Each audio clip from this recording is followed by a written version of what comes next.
Assalamualaikum warahmatullahi wabarakatuh. Selamat sore, saya Irfan Muhammad Andani, mahasiswa Fakultas Ilmu Hukum Universitas Riau Kencana. Baik, kali ini saya akan mencoba mengulang kembali apa yang telah saya catat mengenai hukum pidana lanjutan tentang konkursus, di mana akan melanjutkan dari pasal sebelumnya, yaitu pasal 66, di mana pasal 65 sudah saya bahas kemarin. Kali ini saya akan membahas pasal 66, yaitu konkursus realis yang berupa kejahatan yang diancam pidana pokok tidak sejenis, yaitu berupa kejahatan dan pelanggaran. Menurut pasal 66 KUHP, untuk semua jenis ancaman pidana, tiap-tiap kejahatan dijatuhkan, tetapi jumlahnya tidak boleh melebihi maksimum pidana terberat ditambah sepertiganya. Sistem ini disebut kumulasi yang diperlunak atau diperingan. Contohnya, A melakukan dua perbuatan, yaitu pelanggaran dan kejahatan, yang masing-masing dipidana 9 bulan kurungan dan 2 tahun penjara. Dalam hal ini, semua jenis pidana kurungan dan penjara harus dijatuhkan, adapun maksimumnya adalah 2 tahun. Jadi, di mana 2 tahun ditambah dengan sepertiga dari 2 tahun, yaitu 2 tahun 8 bulan, atau sama dengan 32 bulan.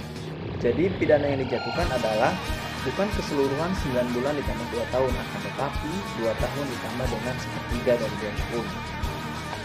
Selanjutnya yaitu pasal 70 KUHP, di mana konkursus realis pelanggaran ditambah pelanggaran yang diatur dalam pasal 70 KUHP dengan sistem pemidanaan yang disebut kumulasi, yaitu tiap-tiap pidana dijumlahkan.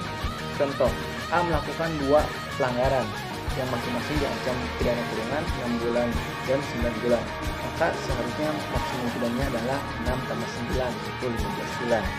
Tetapi menurut pasal 70 ayat 2 KUHP, sistem kumulasi itu dibatasi sampai maksimum 1 tahun 4 bulan kurungan.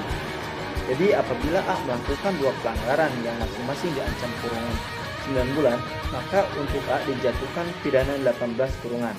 Hal ini bertentangan dengan pasal 70 ayat 2 KUHP, yaitu pidana maksimum yang harus dijatuhkan bukan 18 bulan, tetapi 16 bulan, yaitu 1 tahun 4 bulan.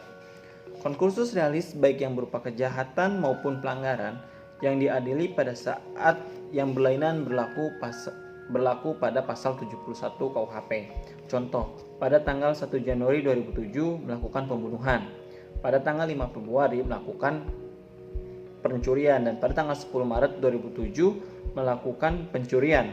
Dalam hal ini karena alat bukti belum lengkap, maka perkara yang ke-1 saja pembunuhan yang dijatuhkan ke pengadilan. Terhadap kasus ini hakim harus berpedoman terhadap pasal 71 KUHP, yaitu dalam perkara ke-1 jika hakim sudah memutuskan pidana terberat ditambah sepertiga, maka untuk perkara selanjutnya hakim hanya memutus atau menjatuhkan vonis dengan putusan bersalah saja.